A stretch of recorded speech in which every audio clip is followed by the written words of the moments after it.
Hai semuanya, kembali dengan saya Mustafa Ramadhani. Saya sekarang berada di Pantai Ibo. Ibo adalah suatu pantai yang dimana terletak di paling ujung Indonesia, yaitu di 0 km Indonesia lah Pantai Ibo. Pantai Ibo ini adalah banyak dikunjungi berbagai wisatawan di dunia, dari Amerika, Australia, Jerman, Prancis, Rusia.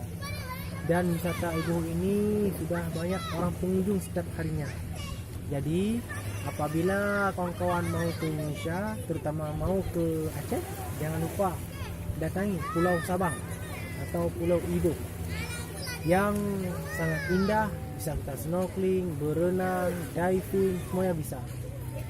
Ini sangatlah bisa memanjakan mata kita apabila kita bisa menikmatinya. Sangat indahlah pulau ini. Sama persis di Colorado, Amerika Serikat. Jadi bagi kawan-kawan yang mau ke Aceh, jangan lupa datang ke Sabah. Oke? Jangan lupa like dan subscribe YouTube saya, karena saya akan memposisikan berbagai wisata di Aceh, terutama saya fokus pada Aceh.